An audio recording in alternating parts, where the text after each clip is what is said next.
let us begin. And first of all, we welcome everyone for joining us today. We know it's very difficult with so many different time zones. So some of you are here first thing in the morning, and others are later in the evening, the night before. So thanks everyone for your presence and your generosity in being here with us.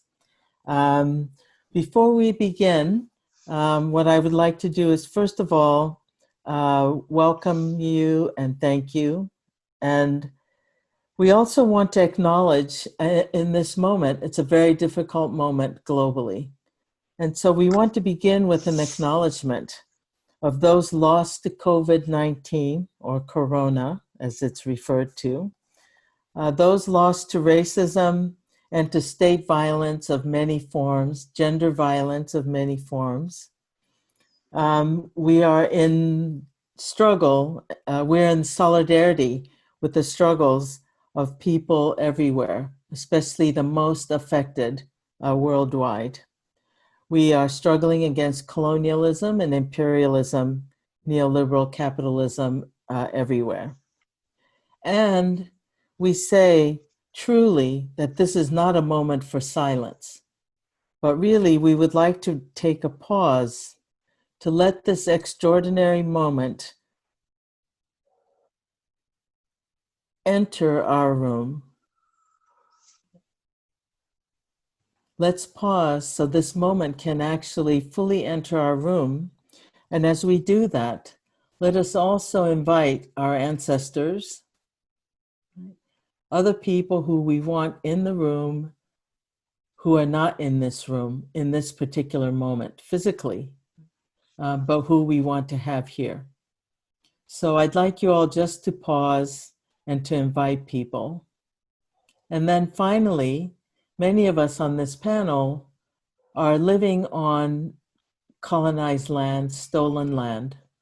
And so it's important for us to make that acknowledgement as well and thank the ancestors of the people who have been colonized and share our gratitude with them and to them in this moment.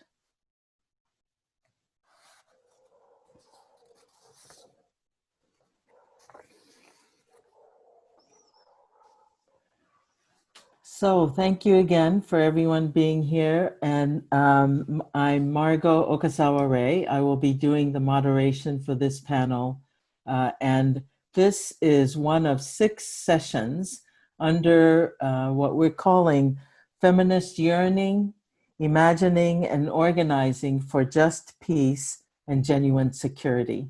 It's both a visioning session, it's a reflective session, and it's a time for us to really think what it means to do transnational feminist organizing and feminist thinking. And I want to underscore the feminism. The current moment, Corona pandemic, combined with global uprising and state responses to both, demands us feminists around the world to stand in solidarity. To do so, we believe that we must take the time to think together across regions and other borders in order to understand the current conditions and political situation, including gender, race and ethnicity, class, caste, indigeneity, sexuality, for example, right, in more nuanced ways. Right? We also think it's important for us to imagine feminist futures that will be able to secure livelihoods, sustain the natural environment, and ensure the dignity and well-being of all living beings, and to organize transnationally, as we said earlier, right? And we recognize that neoliberal capitalism, right-wing populism and nationalism, religious fundamentalisms, militarism, colonization and imperialism form the foundations of the world in which we all exist. Through and from these region-specific forms of patriarchy and male dominance, anti-Blackness and other forms of racism, ethnocentrism, class and caste, heterosexism, and transphobia, ecological violence, and other life-destroying intertwined forces are made manifest. It's the big forces that shape race and caste and all those things. So we have organized these 6 sessions around the following concepts and questions. Landscape, what is this moment telling us? Yearnings, what is the one thing societally and individually that that's tugging at our hearts? Imaginings, what are we imagining our future to look like? Include and demand, if we truly accepted our yearnings and if we truly understood our landscape. And then finally, what will we be doing? So, you know, as you're sitting in our seminar today or our workshop, please write down some of your own questions around these ideas about the landscape, about your deepest yearnings, about your imagination of what you would like to create for the future. Right? And just please sit with those as you're listening to our speakers. Before I go on further with the structure of our session, I'd like to introduce Ruth Gabi Vermont. It's because of her that we're all in this room, actually. She's the brainchild, as it were. She and her colleagues imagined a project back in the early 2000s where they decided that peace is absolutely a group effort. It's not just 1 or 2 people who should be recognized. And so she and Kinchi and I and others were part of a group that was called 1,000 Women for the Nobel Peace Prize, 2005. And that sought to nominate 1,000 women to the Nobel Peace Committee to say that it's not just 1 or 2 people, it's not just one organization, but it's just ordinary women whose commitment to peace and justice are helping to create peace around the world, or at least trying. And so, Gabi, I'm really very honored that you could be here with us to introduce the whole track, this whole feminist track. Before we do that, this track would not be possible if it were not for Professor Lau Kinchi, or Kinchi Lau, Lingnan University, Global University for Security, Jade, Tsui, and Lai Sang, all the team that's made all of this possible, right? So first of all, I want to thank you all first, and then Gabi, please join in introducing the whole thing. And you know, it's 5 a.m. I think for Gabi, so you can always count on her to be there when we need her. Please. Yes, thank you so much, Margo. I say hello and good morning. It's 3 o'clock in the morning in my night here. So I'm not so waked up. It is a very wonderful highlight to exchange with you our common concerns about a feminist and human world. And it is very, very important to see you, to feel you, to have a picture of you here in my home. You are far away from me, and it touched me very, very deeply to that it is possible to have this exchange. I thank Margo, Kinchi, and all you women for your commitment and your great job you did these days, these weeks. We met every week at Wednesday for a tea time, Corona tea time, and it was so wonderful to feel how you are, what are the concerns we have together, and what is our common life in Corona. Margo said we are in a struggle but also we are feminists. We are feminists, we are women, and we have the possibilities to change this wounded world. And this is since, and also before we created 1000 Peace Women for Nobel Peace Prize 2005, we worked together. We didn't know us, but we worked together in our countries, in our jobs, in our families, for a better world for the human beings, for women, men, and children. So thank you very much, and I'm very interested what you have to say and what we can make and decide together. Great. Thank you so much, Gabi. Before we move to the program, I'd like to remind everyone, please feel free to chat and chat in your own languages, and then we can save the chats and we'll have lots of conversation even through the chats. Also, if you have questions, there will be a time for questions and answers. Please put your questions in the chats as well. And perhaps we can start with just each person saying your name and what is your location, right? So that we can get a sense of who from this planet is with us today.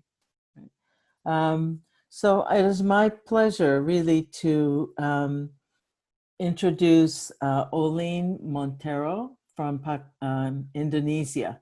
And she will kind of open this specific session with a short overview of what the framework for the session is. And then after she finishes, then I will introduce our first speaker.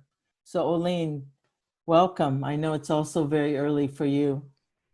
Good morning, everybody from Jakarta, and good evening for all in the Western Hemisphere. Thank you very much for joining our session, the first session of the Peace Women Across the Globe Network and the Global University for Sustainability event today. And also, thank you very much for Professor Lee Kiu Chi and for Professor Margo and everybody from the steering committee and organizing committee of the South-South for Sustainability Forum. Actually, from our session, we have several organizers who organized this wonderful event this morning. We have Shreya from India, and then Seung from China, and also Rose Wawuda from Kenya. So not everybody could join this very early morning for some part of the world this morning. So we actually discussed in our group how we could discuss on the fact that we are in another crisis, the fact that we are in this pandemic situations that have been shocked us, or we can say shocked us, or maybe waking up our awareness, our concern. But we also didn't forget that actually the environment crisis have been started for the past 2 decades. Maybe we know that the global warming, the climate change has been addressed by so many science all over the world, that it has happened, and then how we could deal with it. Miss Arundhati Roy, in her latest essay, said that this pandemic is a portal. What is this thing that happened to us? Is it a virus? Yes. Or in and of itself, it holds no moral brave. But it's definitely more than a virus. Some believe it's God's way of bringing us to our senses. Others that it is a Chinese conspiracy to take over the world or something like that. But we believe that when we didn't really respect nature, nature will find a way to return back to us. And this is also some of our greatest thinking on how also with this kind of crisis, how we could discuss on the equality as an overarching goals and vision.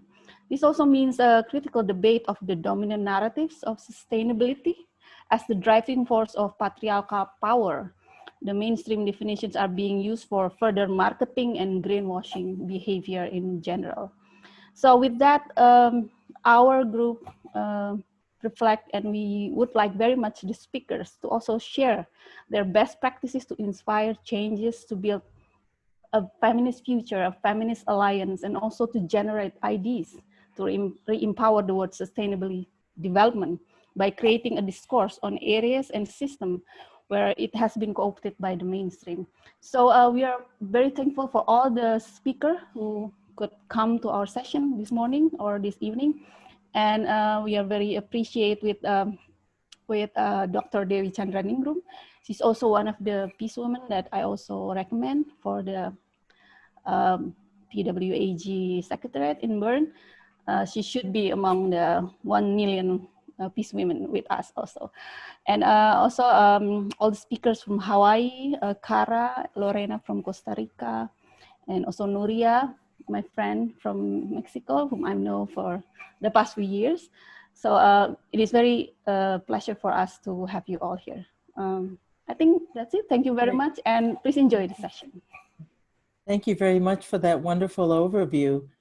We will start our conversation. Each person will speak for about 15 minutes, and then we will open for questions. And also, we will be playing music. So I know when we go to conferences, we just expect to talk the whole time. So this time, please also expect to listen to some music from different parts of the world as you're sitting and thinking. We hope we can move your hearts as well. Our first speaker is Nuria Costa, and we thank our interpreter, Stephanie Hooper, who will be doing simultaneous interpretation. So if you will look at the interpretation circle on the bottom right of the screen and choose your language. If you're English speaker, choose that, etc. So Nuria is the founder of the Mexican Rural Women's Network. She was nominated as one of the 1,000 Peace Women for Nobel Peace Prize 2005.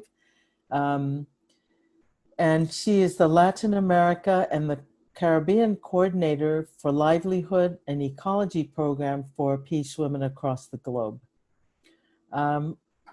And she is one of the promoters of the promotional group of Solidarity Economy in Mexico, and one of the founding members of the Global University for Sustainability, which is one of the sponsors of this series. So Nuria, welcome. Thank you very much for bringing your wisdom to us this morning, or this evening, your time. Muchas gracias. Buenas noches aquí. Buenos días.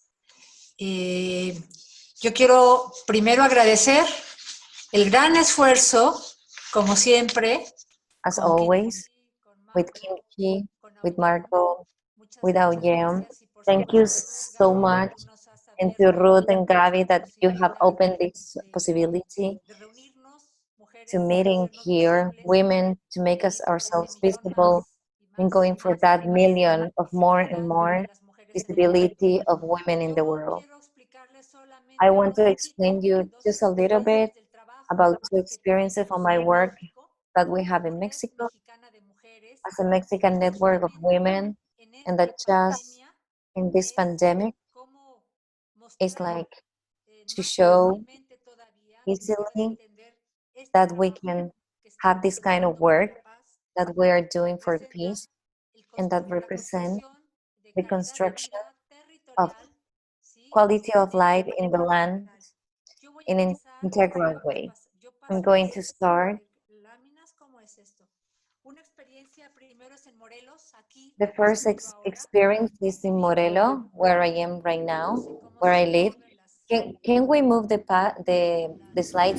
Thank you. Morelos, there is it. Morelos is where I live, and the theme is eco and villages. This one is called Bosque de Agua, is forest of water. Next, can we move? Thank you. Here you can see our house with a big dining room, collective, greenhouse rooms. This is our pharmacy. Next.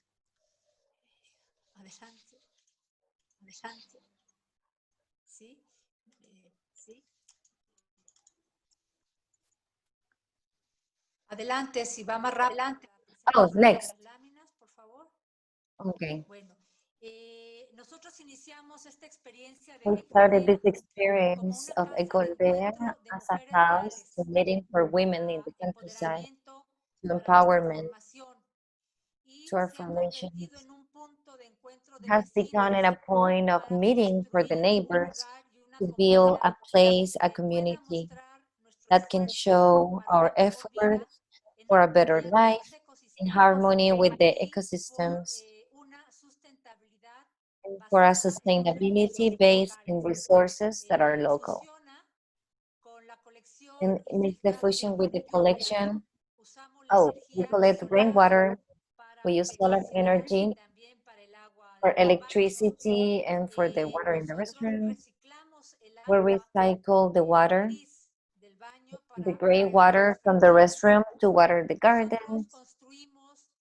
We build different models of houses, one's made of soil, the other just recycling, others with wood, with green roofs, dry restrooms so we don't waste water, and to produce tierra prieta that we use in the garden, and we separate all residues. Our idea is like no waste, and we use for compost and worm composting for our chicken and even for our dogs. We locally produce eggs, fruits, veggies, herbs for pharmacy, or to add value like salt and herbs. And that has been generating to go for sustainability and ways of life more economic, and also to spend some time with our neighbors, especially our female neighbors. We have built the route of Bosque de Agua, water forest, and this route, it shows the different projects that we have locally. Why do we do this? Because we see that our planet is getting destroyed. We can see with the pandemic, it's really clear result of the alteration of ecosystems, of the destruction that we're having in our planet, in our land, our motherland. Can we go faster with the presentations? Maybe next. The lands in Mexico are destroyed by fires for not treating the land properly, has been leading erosion, destruction of the land, and for the most, not enough food.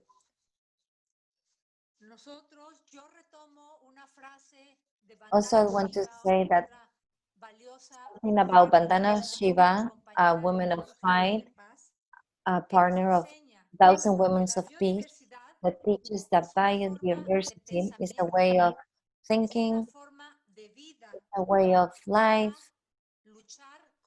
to fight against poverty of the monocultivos in our minds.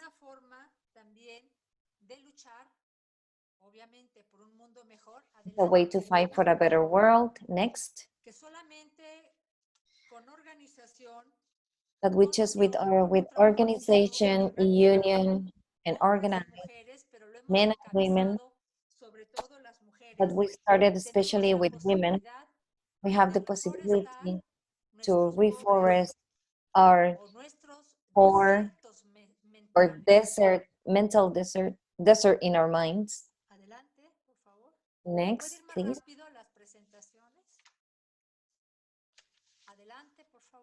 Next.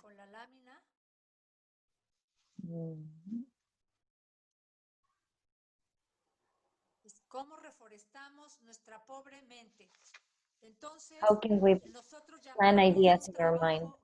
That's why we call our job local, global and local.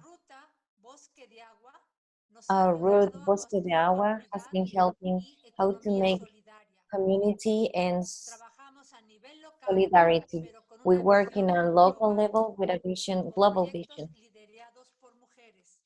with projects led by women.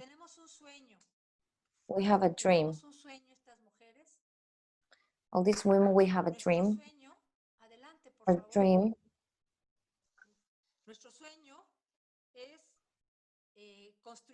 Our dream is to build happiness,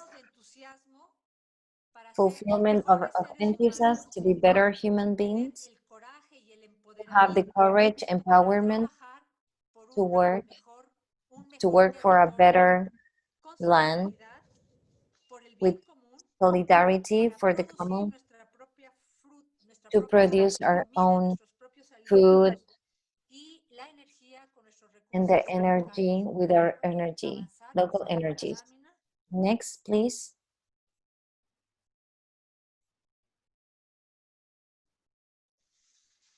I think this is a way of being sustainable, to walk going little by little to sustainability and to peace. We have built this land with 2,000 families. We have an organization to spread water to 1,700 houses. We have security committee to help each other with safety. And in our land, that is 8,300 lands, we have associations in different ways. Our goal is to inspire and to show that the change can be done. And we have to do it us from our houses. And this is with the direction of women. Next, please.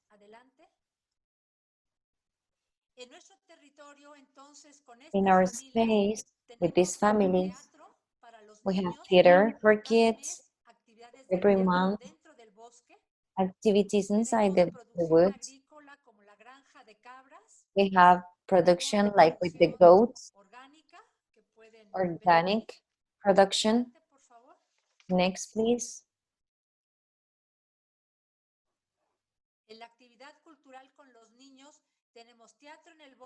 In the activities for kids, we have theater in the forest, and also this theater company, more formal with artists that are studying, and now they were young, and now teenagers, to show theater, even Shakespeare in the wood. We work with bioconstruction, with waste. This one is with old bottles, everything is recycled. And also we work echinotherapy with kids.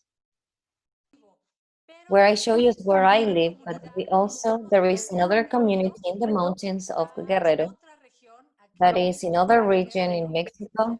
Here you can see Guerrero, close to the coast. Maybe you have here Acapulco, it's really nearby, but it's in the mountains. We have done a center to support and make vinculation for the community development with the community, that many of them are indigenous peoples. There are 3 generations of women, the grandmother, the daughter, and the girl, that they are walking to our center.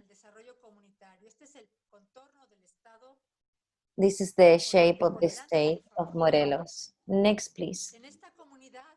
In this community, we have been working to recover the construction with local materials, the adobe. Next, please.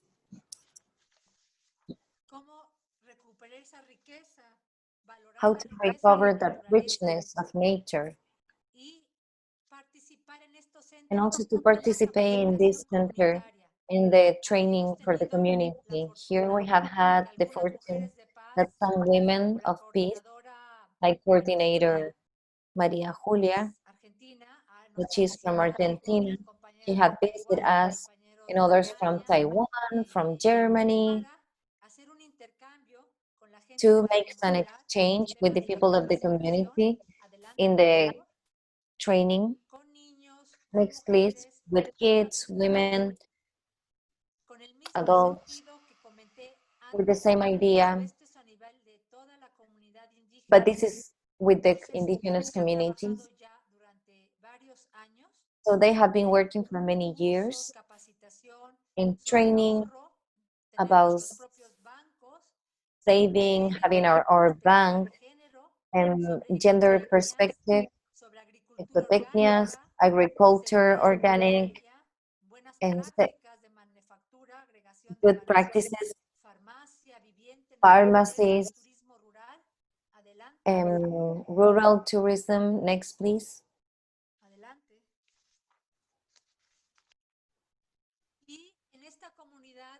And in this community, we have been working on a strategy of design and systemic design to articulate resources, the ways to put them in other projects that can be used. We make gas with waste, with all human waste and from animals. And this is what we call systemic design. And we're part of the movement of blue economy that we have shared with Kim Chi, that when they came to Mexico, and well, we want more and more people so we can share this experience. This is what I can share with you. The theme of systemic design is a big tool, very valuable, that we can exchange with other communities. And we're convinced, especially with the pandemic, that we need local work, that we need to gather forces, solidarity, love to the earth with our partners and women. We have the heart put in this, and the work with our girls, our boys, for a better world. And this is what we do for peace. And this is our way, our mission, Women for Peace, and also the Global University. Thank you so much, and my love from Mexico, and my invitation to share everything what we can with you. Thank you so much. Or to make bio detergent. Thank you very much. Thank you. Gracias. As we are listening to each speaker, write down your questions, and we will come back to the speakers so they can answer. And I think, when we listen to Nuria talk about her when work, we listen to Nuria, it's possible to really imagine how to connect the heart, head, and hands. And that's the power of entities like Bosque de Agua. We will next hear from our second speaker, who is it's not even 5 o'clock. I'm sorry. Lorena Margo. No, I know how to say it. I just Lorena Aguilar, and Lorena is an environmental anthropologist and gender equality and women's empowerment expert. She serves as the Vice Minister of Foreign Affairs and Worship of Costa Rica. She has more than 30 years of experience providing assistance to international organizations, governments, and universities on gender policy, gender equality, and women's empowerment, as well as on water, forests, environmental health, and disaster risk reduction. We need you right now, disaster risk reduction. Thank you. Welcome, Lorena. Thank you, Margo. Thank you for your beautiful words of opening this event. So let me start by sharing my screen. So I'm going to walk you a little bit about gender and climate change and the work that we have been doing for the past 20 years on this topic. And let's try to talk about Where does climate change find women from around the world? I mean, we know that of 143 economies, for example, 90% have at least one law that restricts economic equality of women. When you look at the percentage of women at the World Energy Council, we find out that we are only 4%. And there are only 28 countries in the world in which we have the same rights for land property. And even though in those countries in which we have those rights, Nuria, you know the case, for example, in Mexico, this is how it looks. I mean, even though the law says that we can have land, I mean, that is the reality in a place such as Yucatan in Mexico. But we're not only the victims, as we all know. We are the world's third largest emerging market after China and India. And in some countries, we make up to 70% of the household spending decisions. So how is that power brought into climate change? We have great examples around the world. We have this movement, amazing movement in Australia that is called 1 Million Women. They have committed to cut over 100,000 tons of carbon. That is as if we take out 240,000 cars out of the road for a year. Now let's look, as Margo was saying, in the case of disasters. From 1975 to 2005, this is the trends of disasters. We went from around 150 to 450, and if that is not enough, from the 70s to 2010, there were, for example, only in 2007, 960 major disasters. And the average number of expected to floating every year is increasing by 114%. So what does that has to do with gender? There was a very interesting study conducted by Nomager and Plumper from London School of Economics. And they found out that in those countries with bigger gender gaps, the ratio of death between men and women is for every 4 women, 1 man dies. But they also found out that in the countries where there are, the gender gap is not so broad, the same amount of men and women died. And let me give you a very short example of Belize Honduras during Mitch.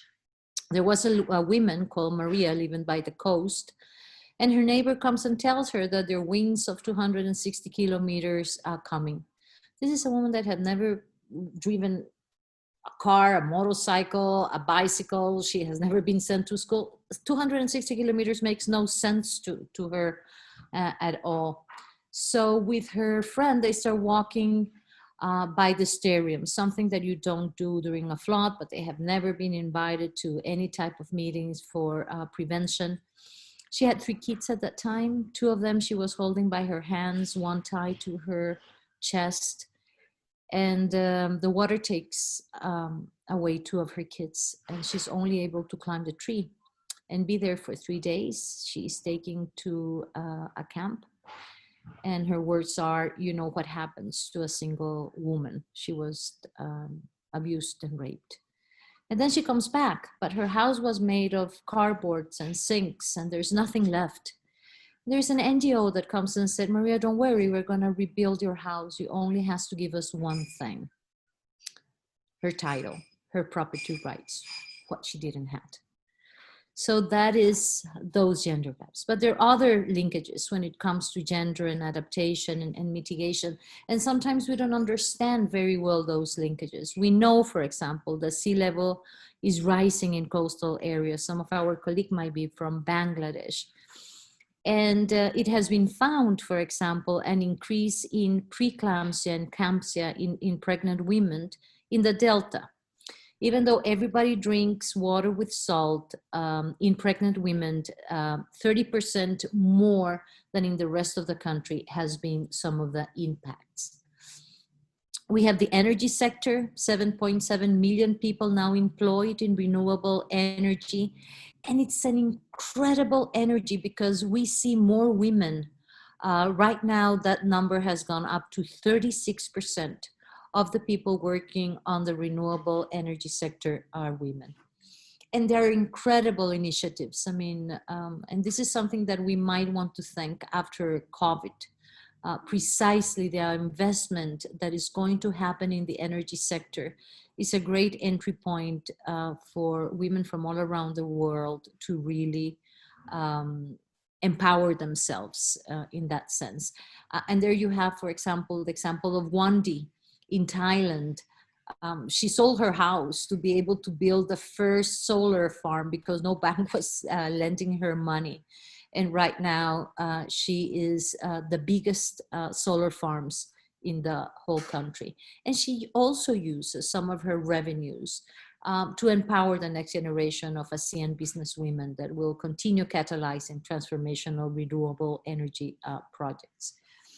Let's talk about women in agriculture. Globally, we know that women account for 43% of the agriculture workforce, yet only 5% of them have access to extension services, access to credit 1%.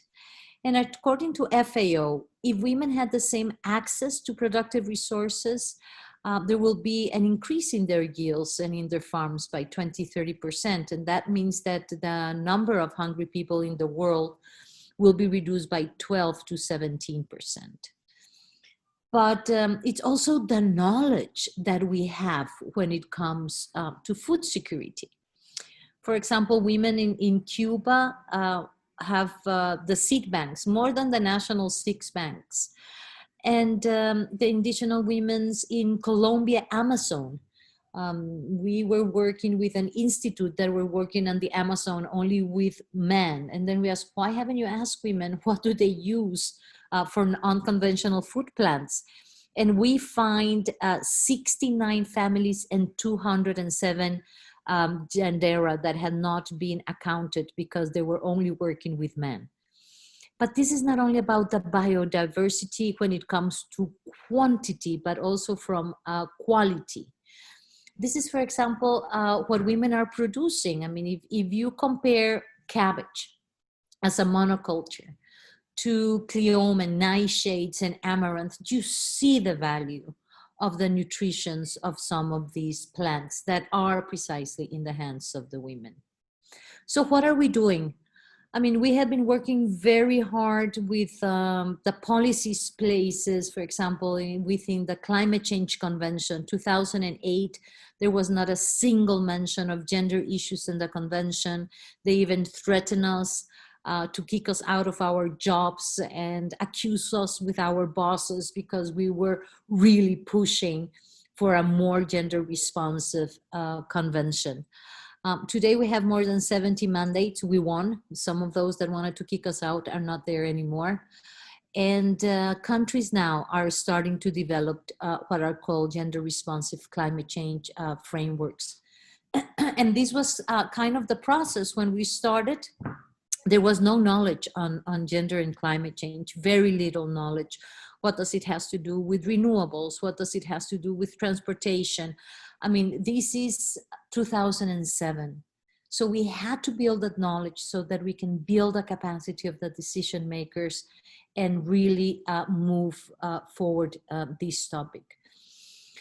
There are 26 countries right now in the world that has developed climate change gender action plans. You see there some examples of that. Next month, Costa Rica, we're gonna start the process to develop our second gender action plan. And one of the important things is that we have generated this that we call the right eyes from a feminist point of view and a climate change point of view of the type of activities that we want to see. We want them to be inclusive and not only about women, about every human being. Of course, we're talking about climate change. They have to have an impact in the reduction of emissions, but they need to improve the quality of life. And they have to be innovative. We have to move away only from households. There is a life beyond chickens and pigs for women. And climate change brings open incredible doors for that. It has to increase sustainability, but it also have to impulse transformational change. Business as usual is not how we want. So these are some of the examples of women from all around the world. Wadi taxi networks in Egypt, for example, in which women have to spend most of the time on the streets, having impact on the pollution that they're faced. And they propose with the Ministry of Transport to use the Nile for public transportation in their hands, run with technologies that are low in emissions, that they will generate resources for the women, that will stop in the areas that they need. And we have many examples. I invite you to look at all the efforts different countries are trying to do.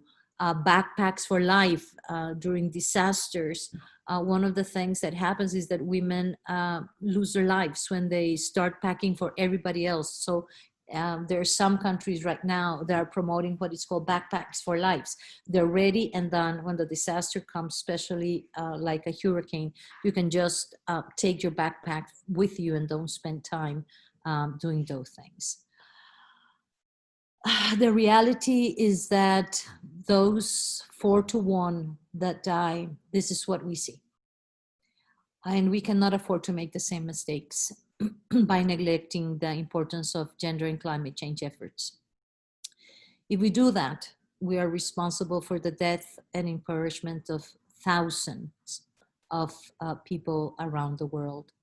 What you see there are the bodies of women that could still be alive with us if they have had access to knowledge, just to know what to do and be not only the victims, but the agents of change when it comes to climate change. Thank you.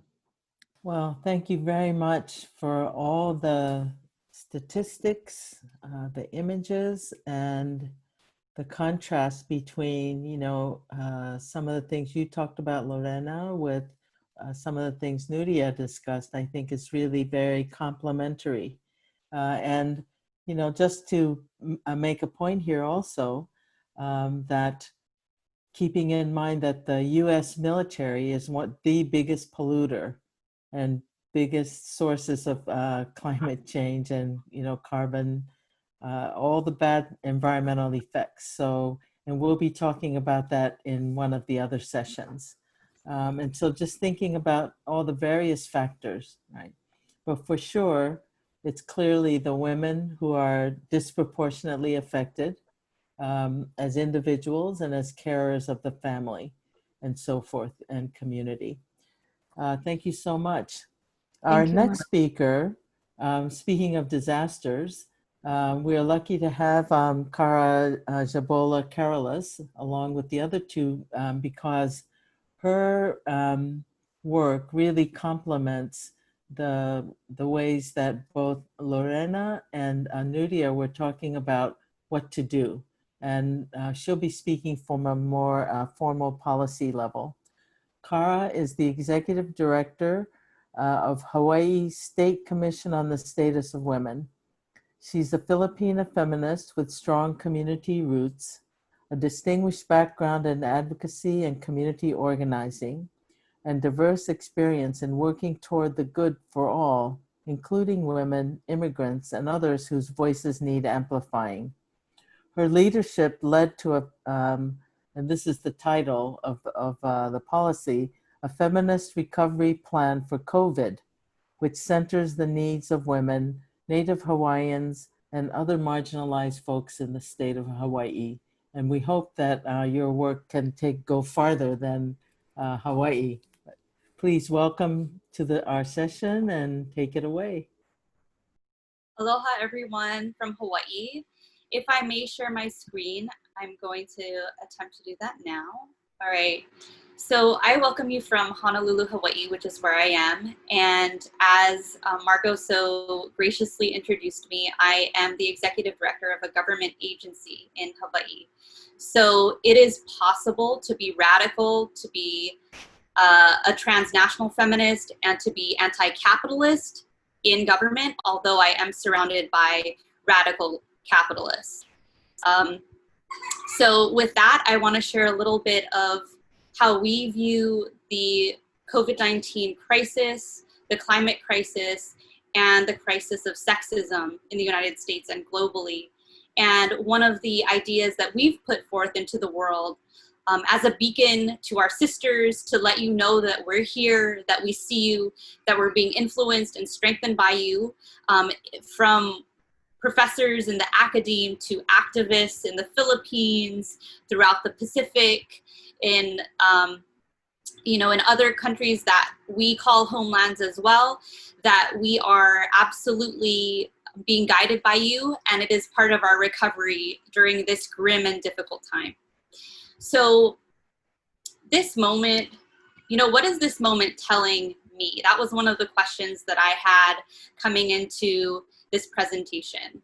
And I think one of the things that I first saw when COVID-19 exploded across the world is the very first feminist take.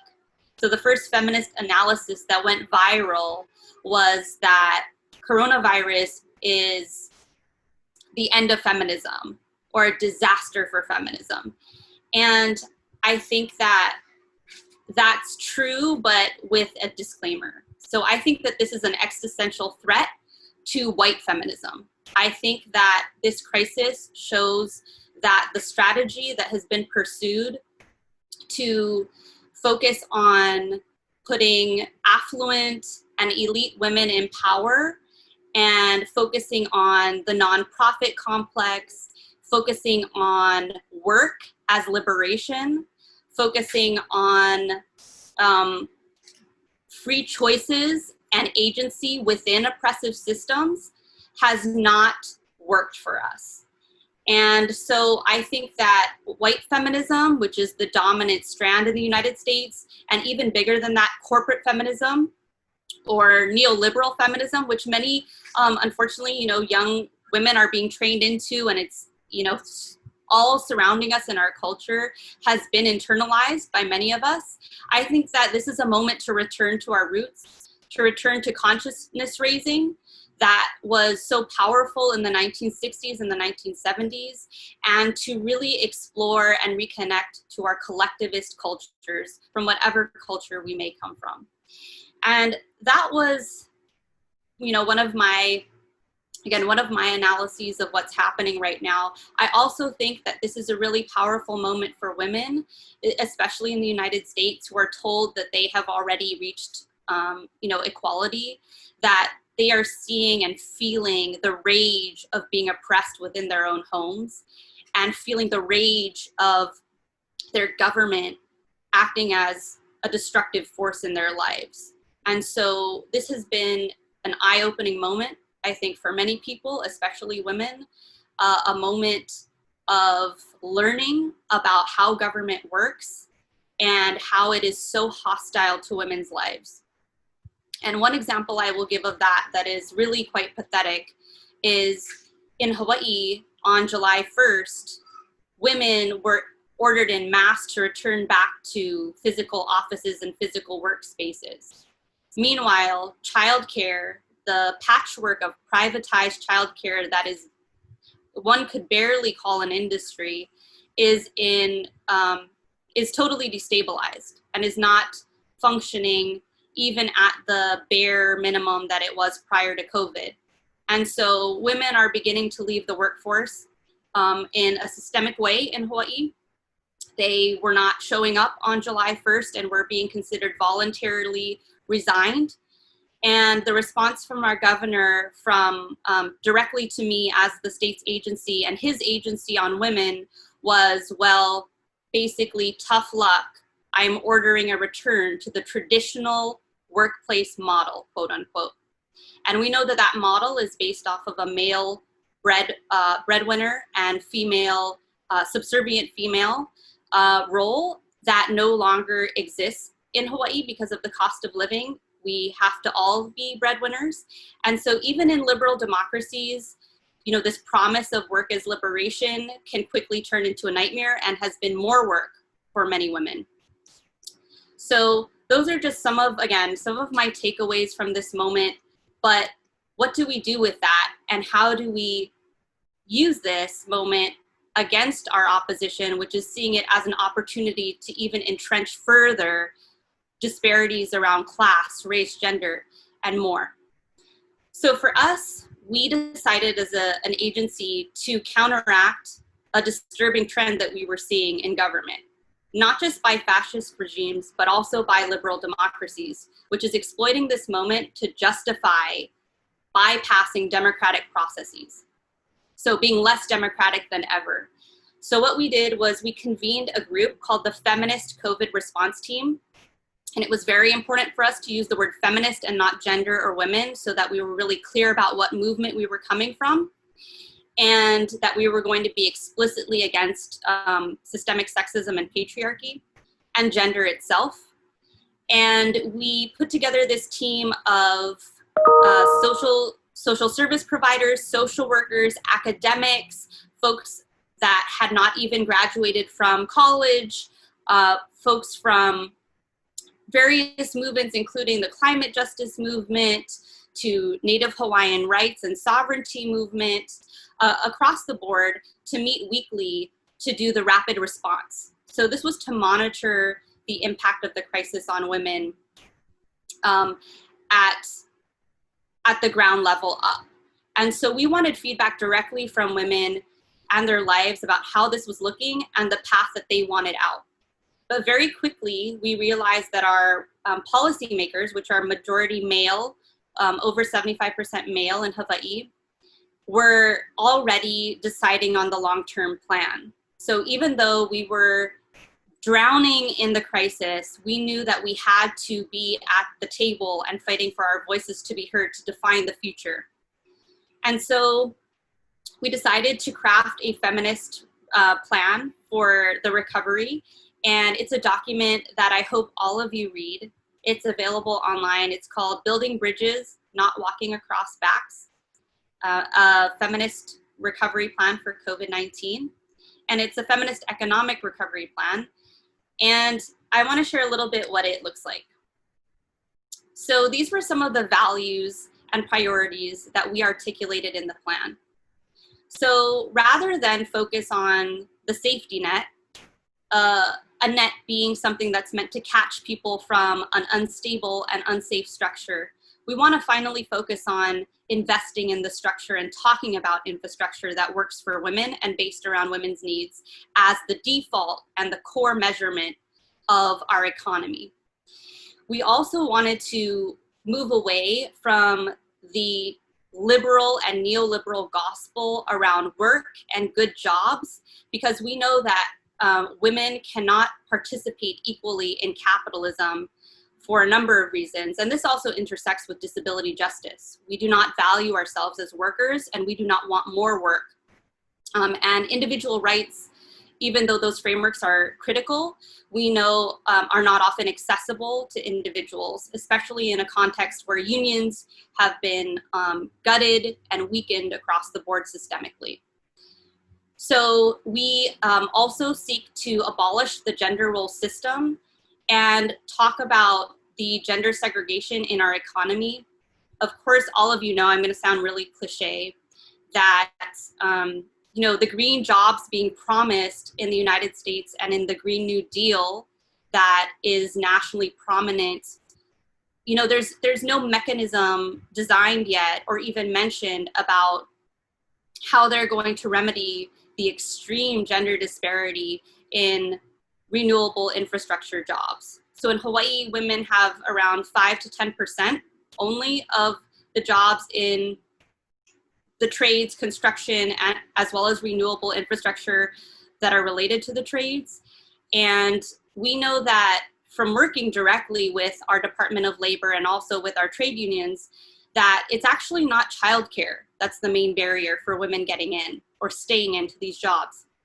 It's actually the family and the cultural commitment to patriarchal ideas of women, because women are leaving apprenticeship programs and green trade jobs because their husbands or their partners are jealous that they're working around men, or they're jealous of the income that they're bringing in. And so it's causing tension in relationships, and that's what we hear more often.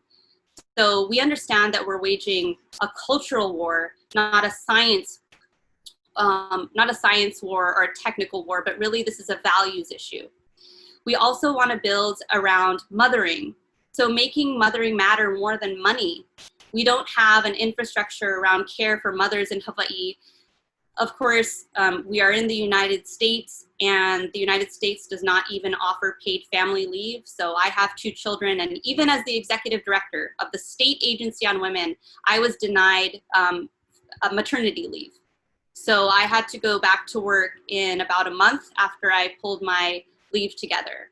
That is how inhumane the system is here in Hawaii for women.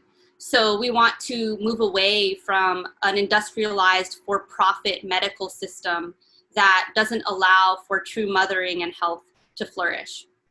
We also want to focus on feminist justice reform. So we've seen with the movement for Black lives how critical it is for an end to policing as the primary form of intervention for violence, how futile that is, and also how much the police in Hawaii, in the United States, participate in violence against people of color, but not just Black people and Natives, but also against women, because that violence manifests in very misogynistic ways. In Hawaii, the police are complicit in sex trafficking in a systemic way, and that's something that we work on as a commission.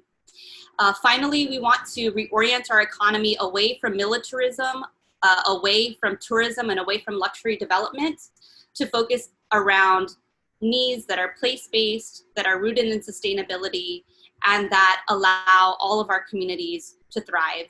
And that hinges on Indigenous self-determination and justice. And so that was another centerpiece. And all of these are articulated in the plan and have concrete pieces and policies attached to them. For example, liberation from work, of course, universal basic income, not just a guaranteed income, but universally, so that women are no longer dependent on the state, which is abusive, that relationship in many ways, welfare, or individual men can finally be realized. So that's just one example of many policies that we've included. So nice dream, right? Nice utopian vision. What is really happening and what's being done? So I'm happy to report that our plan is in motion in Hawaii. We had the very first piece of legislation passed in the United States. Hopefully that won't last for much longer, but articulating and supporting a feminist economic recovery, and that was at the city level. So the city and county of Maui passed legislation 2 weeks ago, and shortly thereafter, another city and county expedited their process and committed to using the national funds and the planning around COVID to realize our plan for a feminist economic recovery. So half of the state has committed to do that so far. We are also in the middle of building programs based out of our recommendations around green jobs for women, but not just for women, but the most marginalized women. So women who want alternatives to prostitution, who want alternatives to violent relationships. And that's who's gonna get our green jobs first in our program. So, and that of course includes gender diverse, transgender women, and again, using social justice as our guiding principle. So the most marginalized and the most impacted always being considered first. That is my summary of what we've done in Hawaii. I hope it was illustrative of some of the things that we're doing here. And I really hope that we can build this sisterhood that we're fostering on events like this moving forward. So thank you so much. I hope I didn't go over time by too much. No, you were right. great.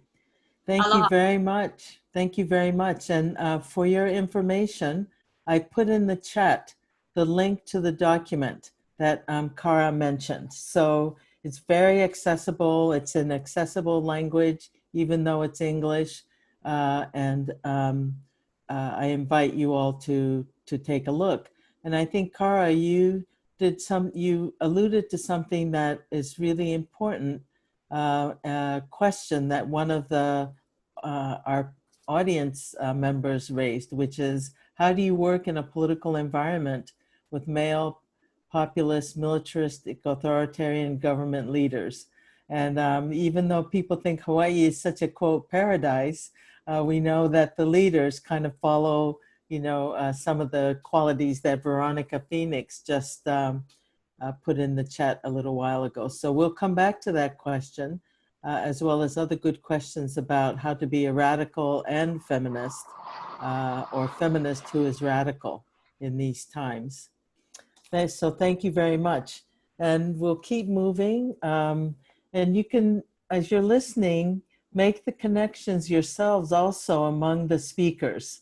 It's very interesting, even though, you know, they were chosen by very different people, their ideas, their presentations are very complementary. So again, I invite you to really listen and take in what each of our presenters is discussing. Our fourth presenter is Dewi Chandraningrum. I hope I did justice to your word, to your name. I know names are very important. Dewi is an artist, feminist activist, ecofeminist, environmentalist, lecturer, and she works with indigenous groups of Central Java. She founded Jejer Wadan Studio Boyolali, a feminist artist studio, and is one of the advocates for Kendang Mountain indigenous people organizing against mining in that area. And she says one of the most important things is that she's busy taking care of her autistic son. So thank you so much for taking the time to be with us. Thank you to PWAG for the opportunity that has been given to me.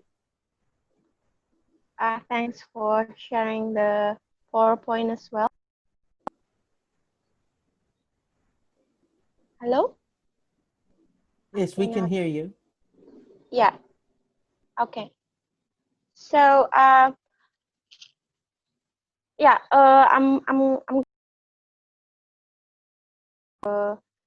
latest condition in Indonesia from a tiny perspective, which is the interconnection, the intersections of ecology, gender, and religions.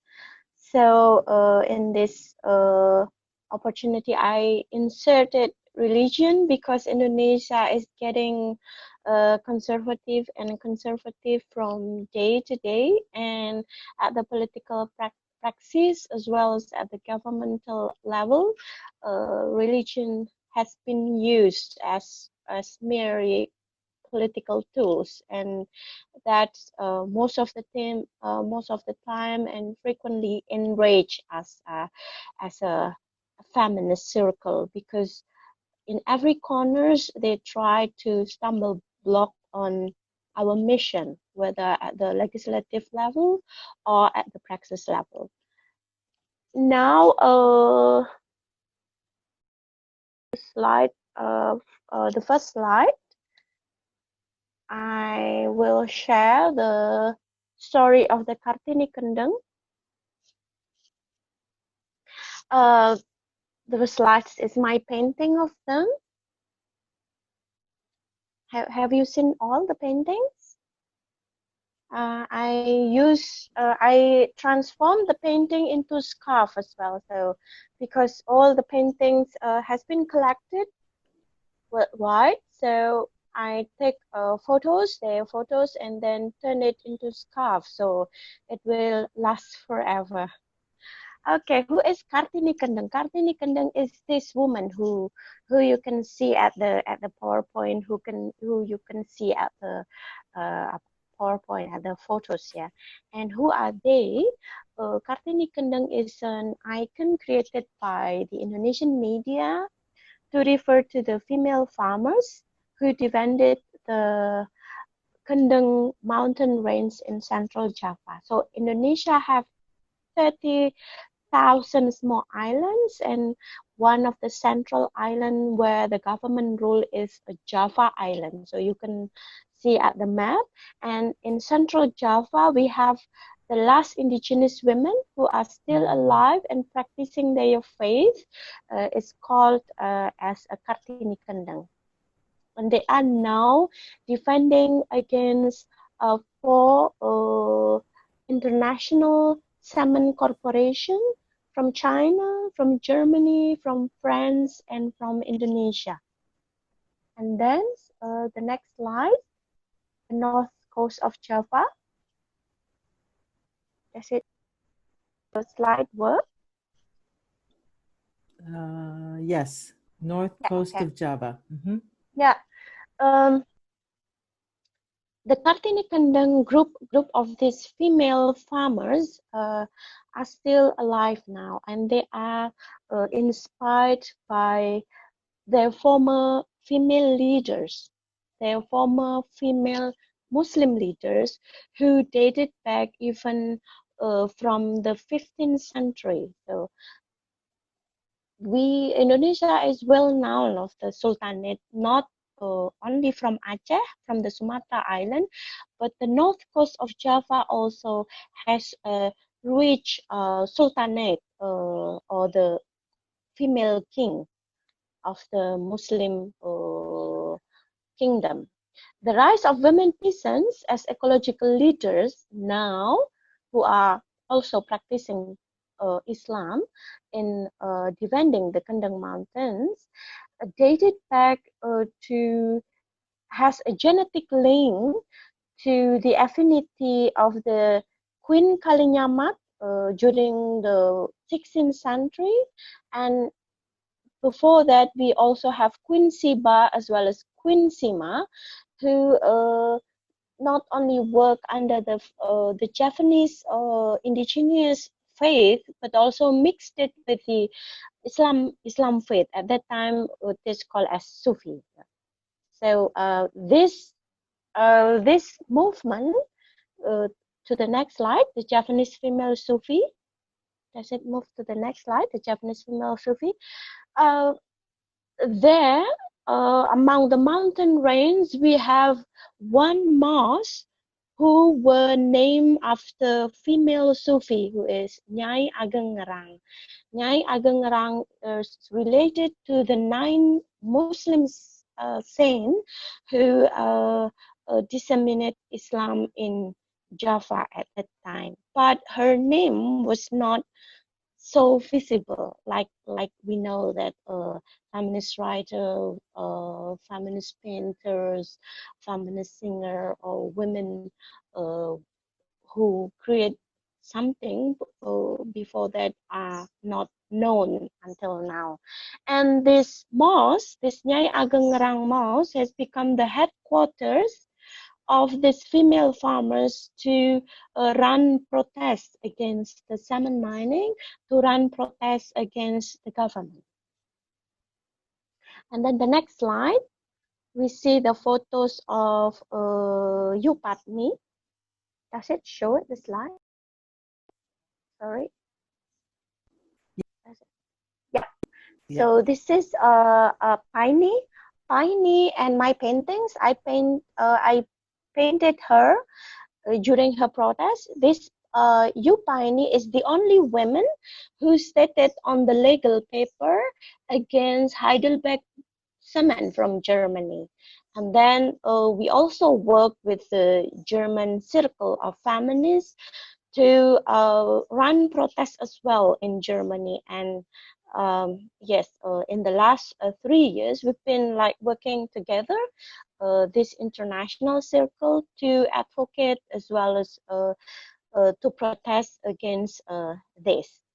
And then the next slide is my painting with Gunarti. Gunarti is the indigenous female leaders who ran against the salmon mining. So she is still active now.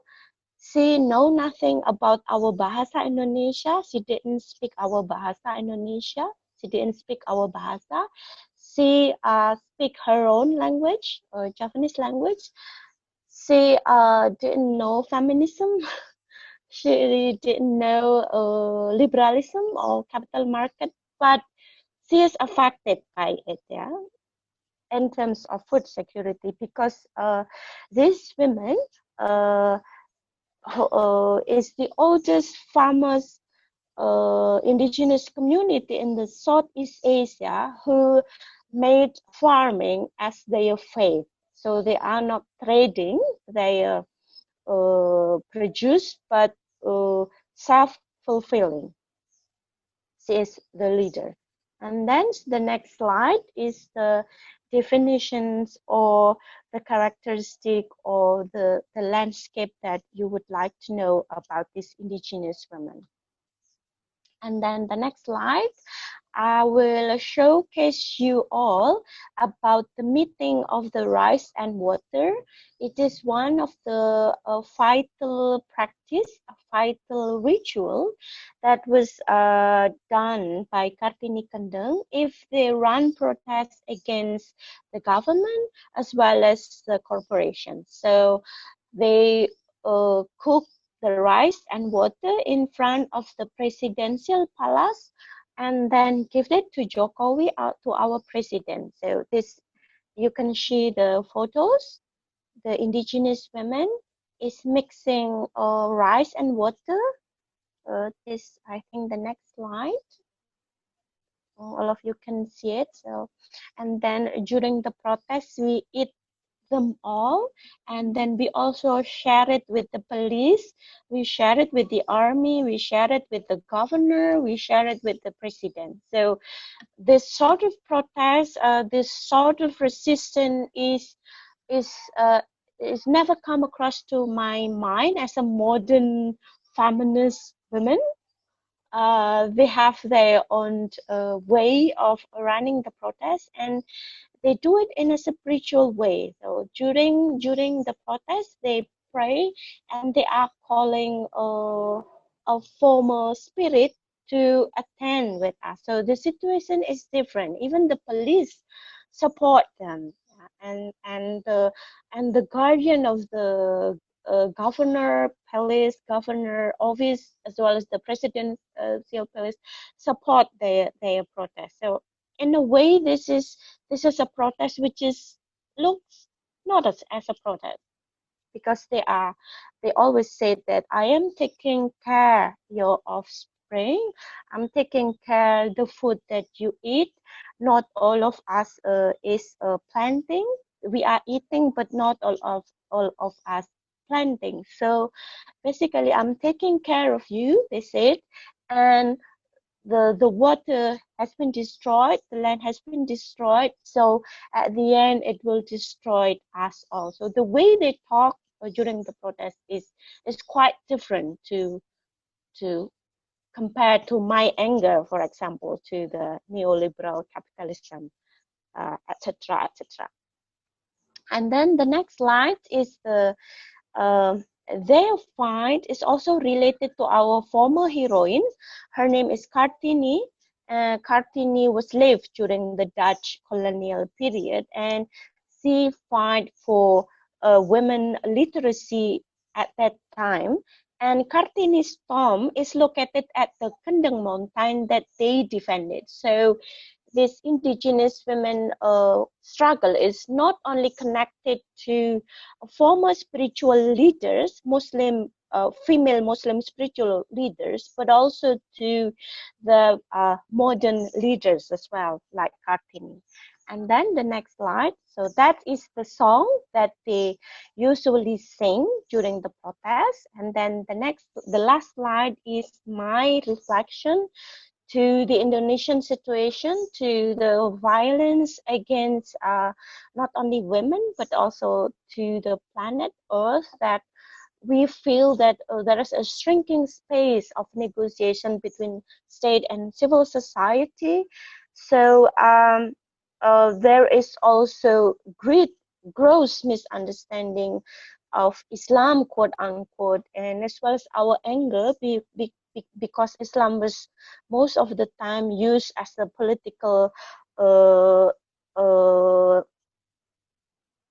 tools per se. And what these women do is not only just a social protest for justice, but it is becoming a spiritual practice.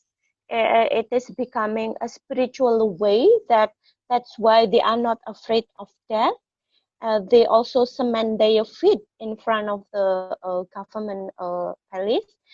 And last, my dreams, our visions as well as the Indonesian feminists, we realize basically that the fight of feminism in Indonesia is not only about gender per se, but it is intersects with our crisis in ecology, our crisis in gender injustice, our crisis in food security.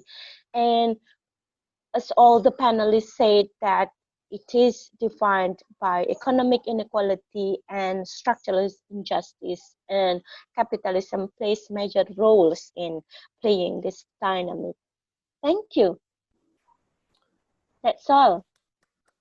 Let's give a hand to Dewi. Thank you. Brilliant presentation, and to all of our speakers. Wow.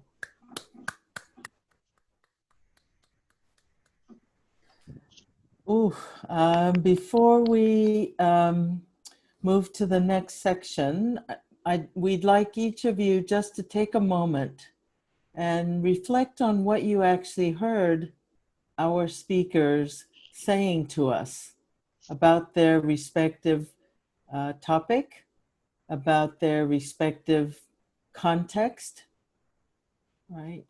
And I invite you through that reflection to generate questions that will help us understand more deeply than how we came into this session. And everybody here already has lots of experience, all the people who are in our audience. So I invite you also to think about your own experiences and put them in relationship to what we heard from our speakers. And as you are reflecting, I'd like to just point out something that Dewi mentioned and was alluded to in the other presentations. And that is that the relationship between the spiritual and the material and the political, that the struggle needs to happen at all the different levels. And Dewi, I was particularly struck by your comment that the activists who you're working with, the activists who you know and have heard about, are not afraid of death. And that is not the worst thing that can happen. And so that's a very interesting perspective, especially right now during Corona. So many people are afraid of dying. And it stopped people in their tracks, I think. Please write your comments and questions, and we can start with the Q&A in just a few minutes. As we're shifting, though, we'd like also to hear from Lai Sang, and she, with her class, has made a wonderful video about the potential of education in this moment, right, of crises. What teachers can do when we are more creative than we have been in the past, for example. So, Lai Sang, are you ready to show your video? Now I show the video now. Okay. Yes, please. Okay. Yes. Thank you. Yes. For this video, this is produced by Lingnam Gardeners. Lingnam Gardeners is a project in Lingnam University. In the Lingnam University, and under the leadership of Professor Lee Kiu Chi, and then we have a campus farming. What is a campus farming? It means that you have a good picture of what is Hong Kong. Hong Kong is around the Victoria Harbour. There are giant buildings around Hong Kong. And then Lingnam University is situated in new territories, Phu Day. And Phu Day, historical background of Phu Day is a village. Because of the urbanization and all the village we moved to the public housing or other places. So the Lingnam University situated here, we have a local. We want to have a local food produced because of the history background. And then between the buildings, there you can see there was herbs, medicinal herbs, lemon trees, rosella, and then all 4 seasoning vegetables are grown in the campus. And because of the campus farming, and then we have the organized the farming for the students. For each year, we have 2 semesters to have farming classes for the students, and also not also for the student, also for the alumni, and then occasional for the alumni and the elderly, and then the community. Because the Lingnam Gardeners project, we group the students, elderly, and the community and the public together to have farming experiential learning, and then after the harvesting of the products of the waggy, and then we will have the sharing food. Because of the sharing food, we have a group the community students and the college together to open the public sharing food, and then the elderly and then the public will bring the food for homemade food for sharing. These have built a community, the sense of belongings and sense of chatting, a sense of enjoyable. And because under the COVID-19, the crisis of COVID-19, and then the last semester, we have distancing learning. Because of distance learning, and then we have Zoom. And then before the Zoom, and then you can see this video, how the students can learn under this crisis, how to find the way, how to make the masks, and then how to do the photograph, to have the snapshot of the Hong Kong, the Hong Kong now, and then we'll also have the many difficulties to open the farm class for them. Please enjoy the video. Thank you. And then you can raise any question and you can ask it. Thank you.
Thank you.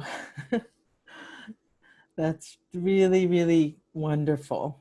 So let's kind of open the conversation to those of you who are with us. And we can, start perhaps with one of the questions that was posed early, which is, first of all, the speakers spoke about the various spheres of influence they're in: government, dealing with states, international NGOs, dealing with local people. So perhaps we can start, kind of at the more structural level and think about the question: how do you put together working within institutions and how that relates to connections to communities, right? And that's one question that I reframed a little bit, and maybe each of you, and perhaps Lorena and Khara are, seem to be most kind of inside outsiders, I guess, is a way to think about it. Maybe you can each respond to that a little bit. Lorena, would you like to go ahead and think about this question of inside-outside strategies?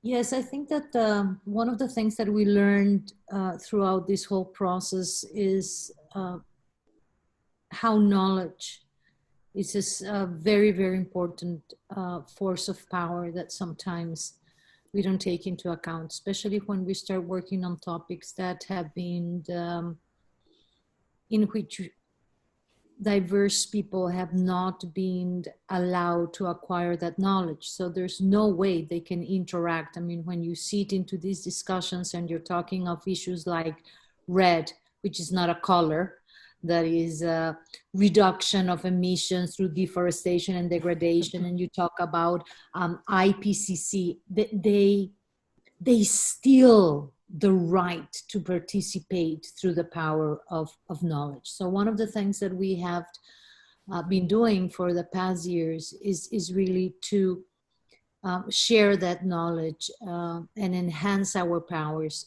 through it, so that we can interact in a more meaningful way in a lot of the processes that we're doing. I think that that is one of the most important lessons. In 2008, there was not a single women organization participating on the climate change debates because we were kidnapped, literally, from those processes because they were too scientific for women and other diverse groups to be part of those discussions. So I think that is one of the most important things that we have learned in this process. Great. So in some sense, working inside government is sharing and knowledge with people who wouldn't necessarily have access to it, including the way language is used, right, to exclude people, the technical Correct. language. Correct. Yeah. Correct. Thank you. Khara. Hey, so my answer is really that you don't stop community organizing once you go into government.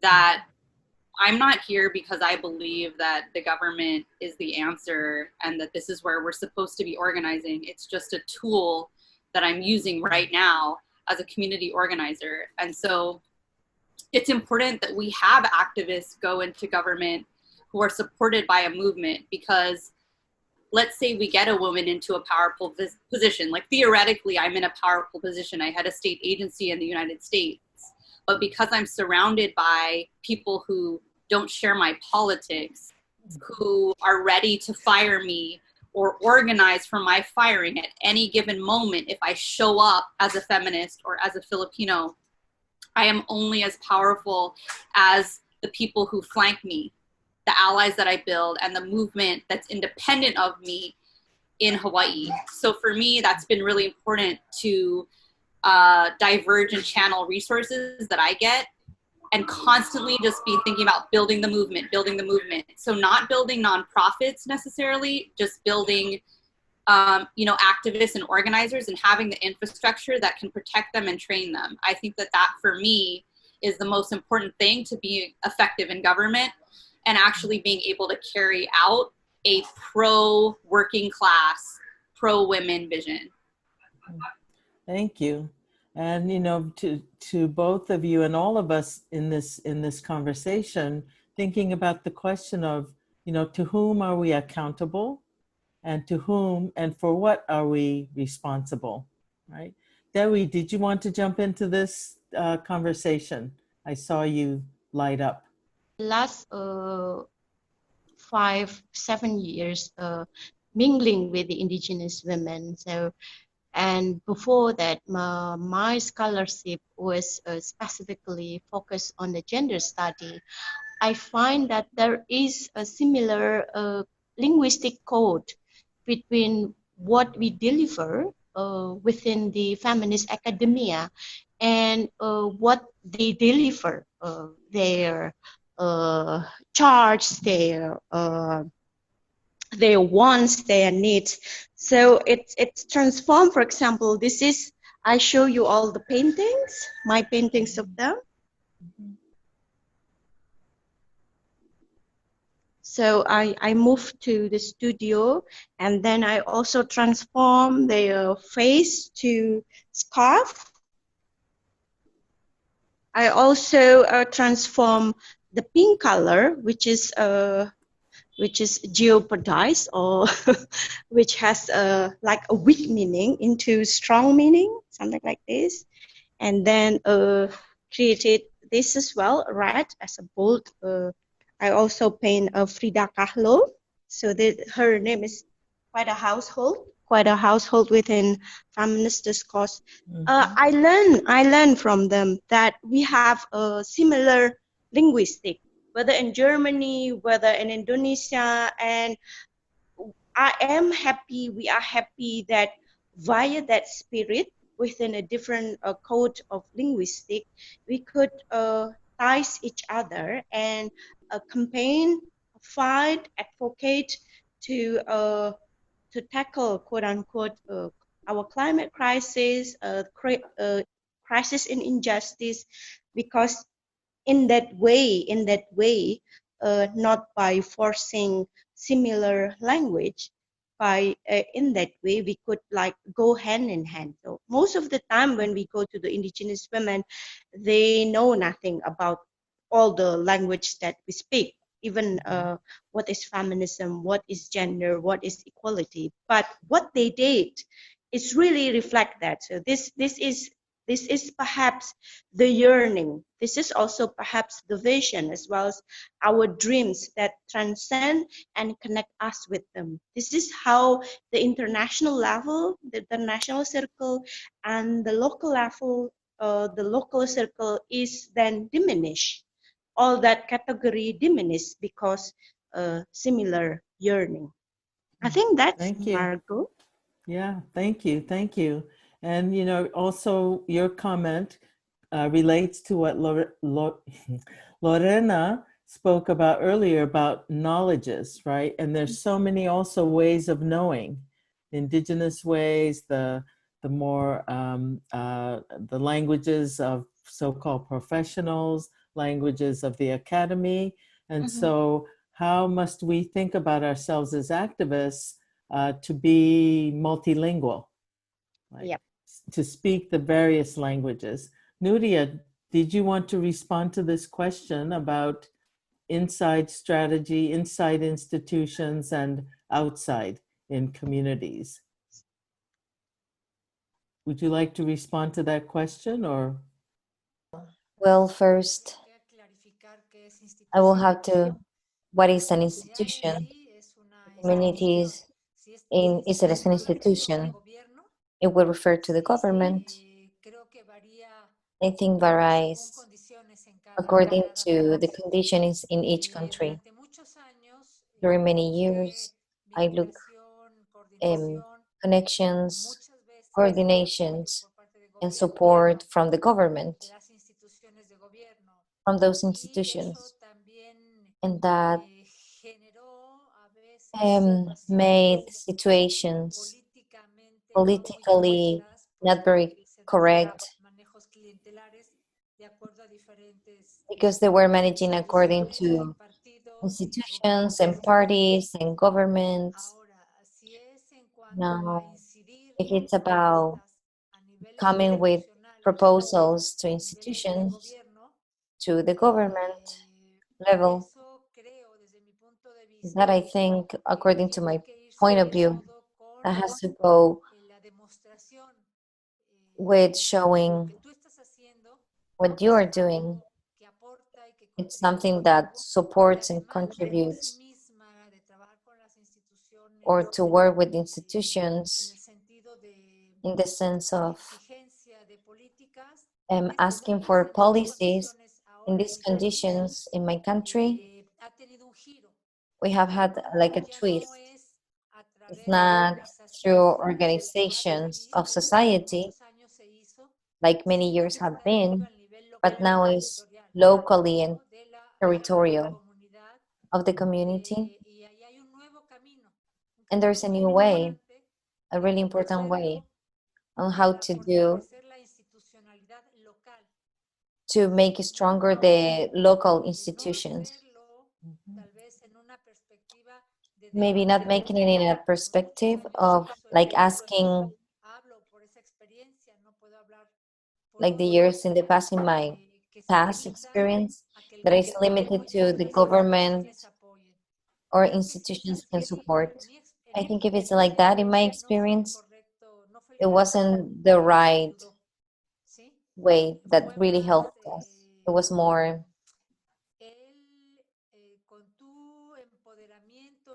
with your empowerment and strength from the locals, you can have relations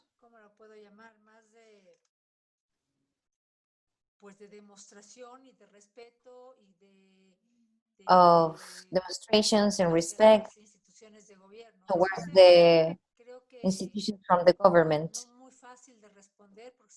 I think it's not really easy to talk because there are different conditions according to the countries. But well, Yes, I and know. yeah, thank you for reminding us. There are, very specific conditions in each place. And that's important for us to remember. Well, what I'd like to do now is perhaps open the mic for people in the audience who would like to speak, themselves. So please feel free to unmute yourself and ask a question. I do please beg you not to talk so long that only you get to speak. There might be other people who would like to ask questions, make a comment, and we can learn from each other. Also, one other caution, please speak slowly because we're using interpreters. And so please be careful. Short comments, a question, and if the interpreters can also say if there are other Spanish-speaking people or Chinese-speaking people who would like to speak, please let me know and I can call on people. Is that okay? We just want to create as much space for hearing from other people as well. So please raise your hand. In the Philippines, Veronica Phoenix has a question. In the Philippines, we're fighting to go back to paid work and food security. Our speakers have stimulated me to think more deeply about water, climate change, and women's work and feminist justice in our advocacy for women's work. That's a comment from Veronica, and she also, has a question about, in a culture where mostly men control the decision-making and women have little access to property and resources, how do we build the collective system for women to gain these access? So the control of resources, not just control, but access to resources and fair kind of control, right? Because we could get into a situation where some other group takes power and takes all the resources. So how should we think about this controlling and accessing resources in ways that it truly is fair, right? That everyone, in that sense, everybody has what they need. No? Nosotros, We nosotros lo hemos hecho we have done it during many years a través de talleres through workshops, de tarea, de capacitación, capacitation, metodologías, with methodologies to identify recursos, resources, para identificar problemática, para identificar acciones conjuntas, para revalorar el rol to revalue the role las mujeres, sino not only of también women, la vinculación also hombre-mujer, through the vinculation of women, men, and kids, con los pequeñitos, the work with the que kids, van a ir logrando because are the ones that are going to make the change.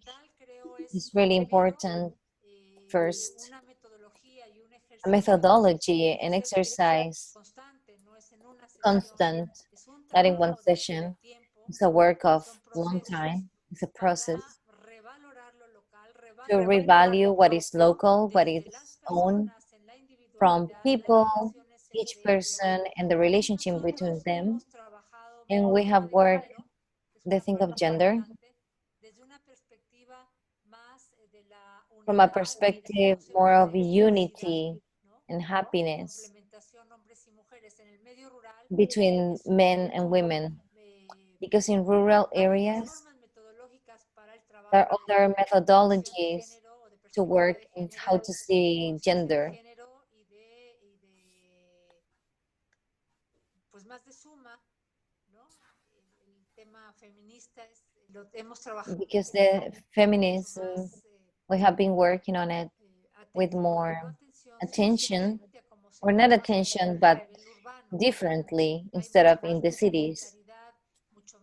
We have more complementary possibilities to reflect in that area to complement production with all the problems that we could have. Methodology in many years. And just to focus in local and all the resources and how to take care of them. I don't know, Lorena. What experience do you have in communities? Yeah, can Lorena please be unmuted? I decided to work on the environmental sector more than 3 decades ago because trying to move some of the topic of social justice in other arenas in some of the countries that I have worked was almost impossible. And it was like the back door. It was the back door. They didn't expect you when you were working on forestry issues or coastal marine issues to address access, more than access, control over resources, control over other areas of your life. So I think it was a very revolutionary approach that we had because we were working on forestry issues, but we were able to reform land tenure in a whole country.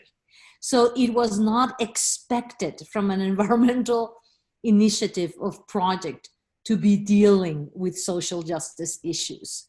So I think that that was our strategy, and it worked quite well. I mean, women, for example, were allowed to come to our coastal marine meetings because it didn't create any type of concern in those that had power. Oh, they're going to talk about fish and mangroves. But it was the way that we address those things that was also important. So it was our strategy, and it worked extremely well. Thank you very much. Now that you had a chance to speak, just leave your microphone open.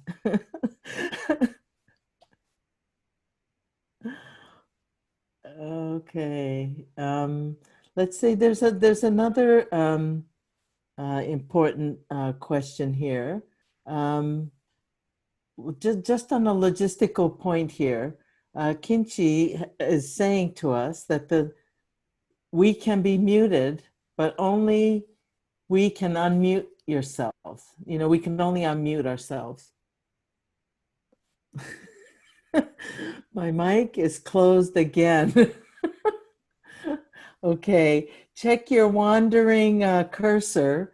Maybe that's a situation. But anyway,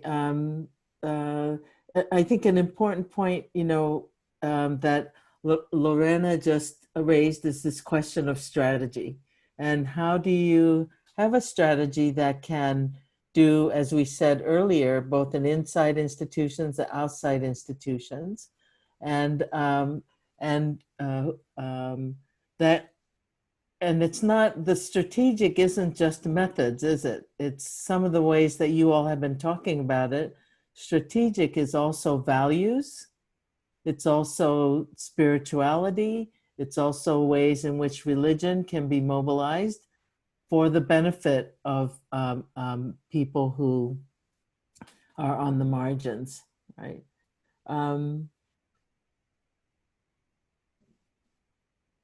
So another question we have here is, Dikta says, in Indonesia, especially in central Kalimantan and Papua, the pandemic situation becomes challenging for government and becomes a challenge because government corporations criminalize and repress vulnerable groups, right? And so how do we think about the ways in which the current crisis is also an excuse for repression and militarization, further militarization, right? And you know, there's the whole concept of disaster militarism, right? Along with disaster capitalism, and the two things go together, right? So how do we need to think about both the immediate, responding to the immediate crisis and making sure that in the longer term, we're also not losing ground to the capitalists, to the militarists? Anybody would like to answer that question? So Dewi, did you want to respond to this question? How do we deal with the immediate impacts of COVID and other kinds of disasters that are happening in our local situations that's being militarized by the state, and the corporations are taking advantage of the situations? What would you recommend that we think about it in your specific settings? Yeah, thank you. At the beginning of this session, Olin, our college, Caroline Monterio has as well as shared, and we all wrote an essay on that this pandemic is showcasing new portal. It refers to how we see the world in a different way later. But apparently in Indonesia, and I believe also in other countries, this pandemic has become like a new beginning for the regeneration of capitalism, has becoming the new beginning of, again, the reproduction of the neoliberal market. So what has been done in the old ways of exploiting the planet Earth tremendously, repeated again, even now. So it lies, in my perspective, on the paradigm how we see planet Earth, how we see ourselves, how we see the relationship between we, humanity, to planet Earth.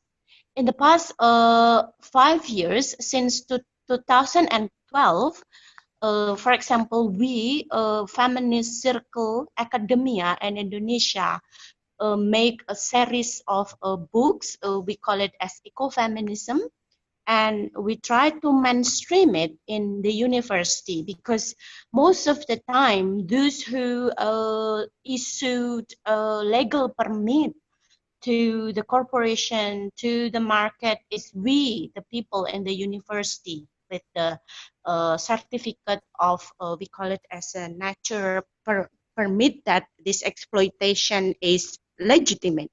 So I show you our book series that we do. This is Ecofeminism 1, Ecofeminism 2. This is 2012. This is 2000 and the next year, and the next year. This is Ecofeminism 4, and we plan to publish as well this month Ecofeminism 5, which is related to COVID-19. We would like to map what happened to women during this pandemic. And again, we already know the answer, that the regeneration, the reproduction of the capitalistic way of exploiting planet Earth is still on and fresh, and there is no quote-unquote new way which is sustainable. But I do believe that whatever small effort we did, whatever small effort we plan to change that paradigm, to change and transform the way we see planet Earth, the way we see our relationship, the way we see, we name ourselves, the way that that circle relate to each other, can also basically change the way the market in the future operate.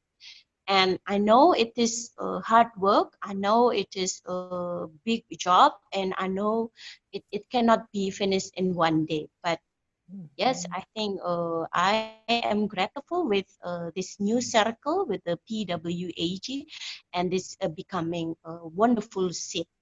That's Margo. Okay, thank you. That's are there, I'd like to hear the voices of other people. So it might make it easier to have a conversation. So please, if you can, unmute, make everybody participants. Okay, great. So now everyone is free to speak, but not all at once. And again, please speak very shortly and keep your comments concise. And please. Well, I'm not a panelist, I'm an attendee, but I would like to ask a question. I asked on the chat, but anyway, I'd like to, first of all, thank you all for this discussion. It was amazing and made me look everything in a really touching way. And secondly, when we discuss about intersectional feminism, it's crucial to consider the different demands that we have inside this movement. And well, I'm from Brazil, and here it's really hard to see people being able to comprehend this difference. So it's the movement here, I don't know if it's something worldwide or just here, but the movement here is really segregated. And it looks like it's not capable of dealing with those different demands. And my question is, how can we find a way to organize this movement, to organize as a movement? And because we talk about ecofeminism and all those things, but it's really hard to talk about those things with people when the basic union in the movement we don't have. So how can we find a strategy to dealing with this kind of thing? And thank you for allowing me to speak. Okay, so the question is, how do we deal with various differences within various communities? Some communities look like they're homogeneous, maybe they are, maybe they're not. But for communities that are different, how do we deal with differences in a way that is not divisive? And you know, what can be a unifying force, I think, is your question. What's the unifying frame for bringing together communities that are very different, which is very context specific? Any panelists would like to address that question? Bueno, en español. Es más o menos, va ligado a lo que kind dije. of related to what I said before, our processes. Also, one thing that is really important is to identify the problem in common, the things that can give you unity.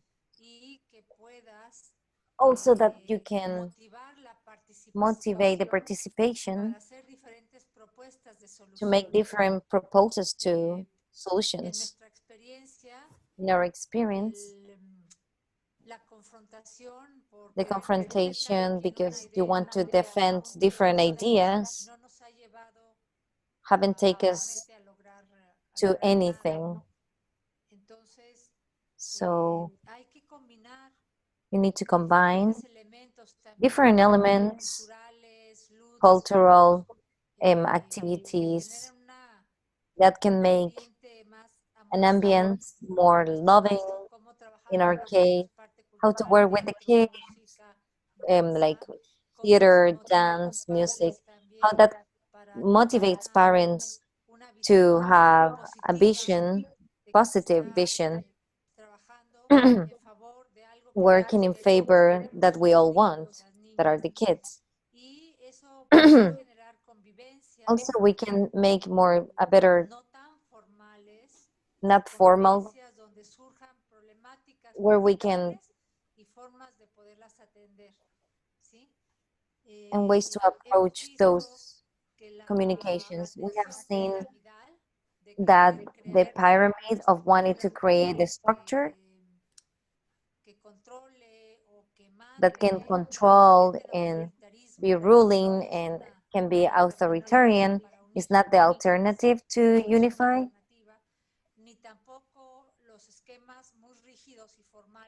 Also, anything that is too formal, like assemblies to agreements, to see what to do and what not to do. Working with kids, activities, kitchen, festivals, like proposals to those problems, and work it as a horizontal, like a network, so it can come different initiatives, and that when making like a network. And let it go. It doesn't have to be like controlled hierarchy or authoritarianism. For example, problem with water. Some of them, they solve that problem. We have the problem with safety, so other people go for safety. And we have a problem with land properties, and then we can make a net instead of making the horizontal. When we work vertically, committees, directors, and we let it to some people, that didn't work. We thought that it was going to work, but it didn't.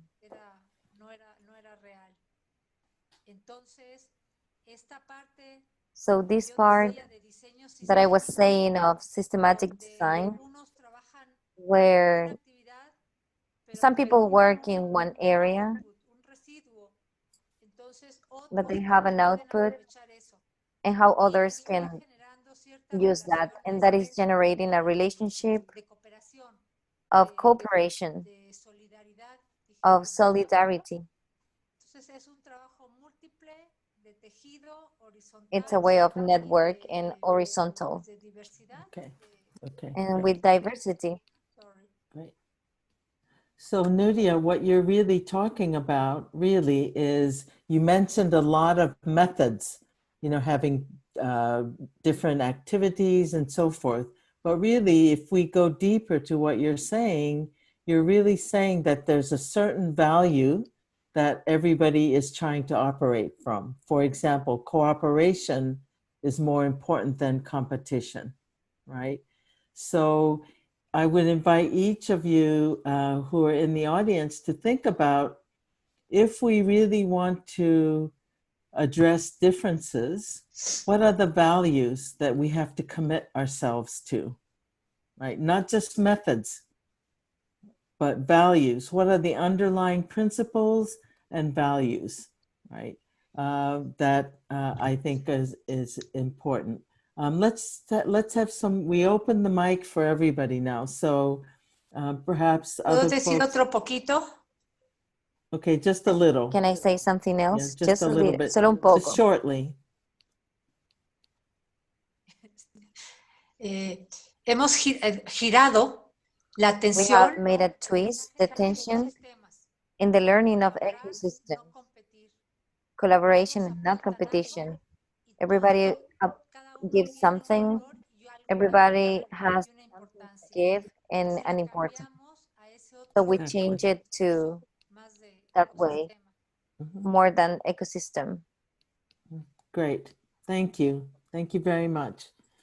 Okay, I know for Nuria it's very, very late, and for Lorena as well. So let's just take a couple more questions, and then I have a final question to each of the panelists.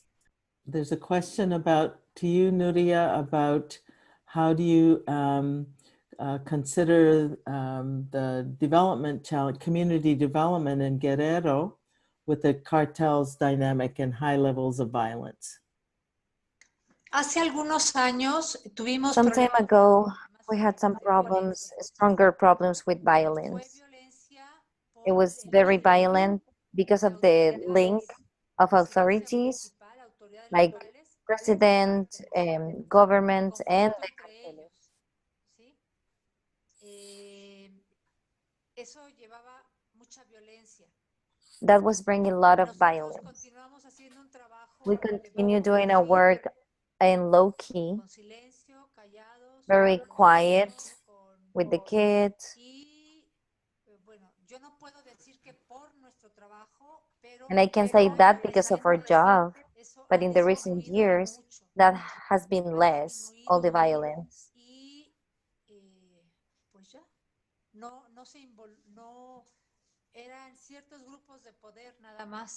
There were some kind of groups of powers. Eso fue nuestra experiencia en Guerrero. That was our experience in Guerrero.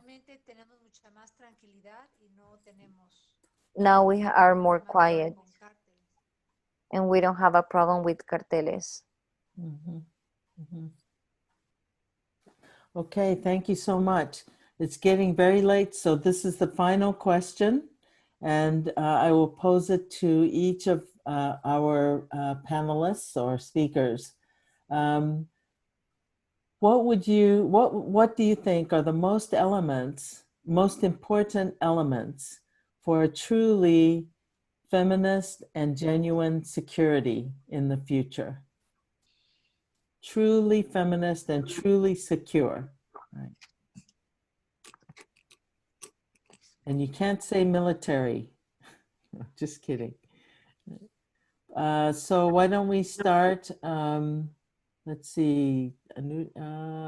Dewi, please. We'll start with you, and then back to Khara, Lorena, and Nuria at the end. Yeah. Thank you. I think your last question relate to the former questions about how to become a feminist, what is genuine, and what language can transcend all that borders. It reminds me of the book that we studied in the graduate study on Julia Kristeva philosophy. How she wrote a book which is very radical as well as subversive against quote unquote holy book. Her book entitled "In the Beginning Was Love." So it is very subversive, although using word love. In the beginning was love, because she would like to utter that in the beginning basically is not words, because that's all the holy book said. In the beginning was words. So Julia Kristeva would like to usher in the beginning was love. And that's what I found during the journey. That's what I found during transcending the borders. That's what I practice, and what helps me a lot during cross cutting as well as criss-cutting all the categories across the languages, across the races, across the space, as well as race, as well as the religion. So that's what I believe in, what I envision, as well as what I dream of. And I also truly believe becoming our essential ways of life as genuine feminists. Thank you, Ma. Thank you, Debbie. Thank you so much. You're a woman after my own heart. It's love. Right? Yeah. Khara, what do you think we would need to have genuine security from feminist perspectives for all the peoples and the planet? For me, the number one culture and structure that we could build right now is really a culture of accountability. For example, during COVID, there were new crises almost every week for women in Hawaii, and they continue. And one of them that put us abolition feminists, or feminists who do not believe in the prison system as ultimately humane or effective and ideal, were put in a really tough position. So there was a mass release of prisoners, which we supported. However, contrary to official statements, sorry, That's okay, don't apologize. We can say hi to the baby. Hello, baby. What happened is that we started receiving calls from women who had been victimized, that men charged with sexual assault, child sexual abuse, and domestic violence were also released en masse. And when we started to bring this up with concerns, we were sidelined not just by the state, but also by our own movement, who accused us of supporting harmful, harmful state violence, and also being against our own men. And so we were gaslit by both sides. So for me, I think starting in our movements, more than anything, we need more accountable practices. So accountable practices within our movements. And I think, what's happening right now in this moment with Khara and the baby is really so both literal and symbolically important, right? And, how do we think about childcare, and how do we straddle these different worlds, particularly in this moment of having to deal with various reactions to Corona. So I'm glad you brought the baby. Okay, Lorena, please, what do you think we need for genuine security? Well, I want to go back to what you said about the core, the principles, the values, and how,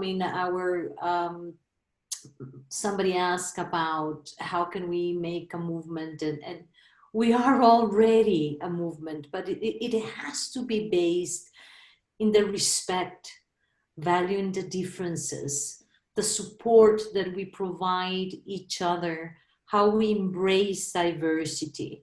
I think that is being a truly feminist, and it's those values that we share. And it doesn't matter in which different ways and methods and strategies we do and share, or where are we working from. We need to share a set of values to move forward. That for me is the most important thing. And what would those values be? Can you give us some examples of what you think are core values? This respect, embrace diversity, value the differences, support among each other. So those are some of those, the essence, and be combative sometimes, and fighting with each other, fighting not among each other, but fighting, standing up, supporting when we are in those processes. And sometimes I miss those values from my feminist colleagues. We copy patriarchal models. Instead of protecting ourselves, we sometimes interact in very negative ways among ourselves, which is not, it should not be the way. We should not copy patriarchal roles to be a feminist. Thank you. And that comment relates to Khara's comment about accountability, right? Who should we be accountable to? And for what should we be responsible? Nuria, over to you. What do you think needs to be in place for us to have genuine security? Mucho ya lo he dicho, es un trabajo I said local. many things in the past. It's local, identifying the problems that are common. And we have a book, Men and Women Walking Together for Happiness. So we focus the values from the perspective happiness, love, solidarity, and working together for problems, respecting that diversity that we can translate into inequality, but we don't work with those concepts that are more from feminist language, more than from those values of respect to diversity, solidarity, happiness. A lot of work with kids. And there have been like a good, nice progress of men taking care of babies, but we don't price them, but it's not easy. But it's more like looking the complement instead of confrontation, and the reflection of why things are so masculine. A lot of work to the men, and also hugging them and helping them more. And that is our experience. And has been working. Great. And the work is slow. It's slow, you know, because it takes a lot of attention and being intentional to build relationships, to stay true to our values. And so I just want to make sure that no one else in the audience has wants to add about, you know, your ideas about security before we end. And as we're waiting for other questions, you know, let's think for ourselves. By implication, what kind of human beings must we become as feminists, as, you know, any human being, to live in the society that we're trying to create, so that we don't just keep reproducing the same kinds of dynamics and same kinds of problems we're facing now. Right.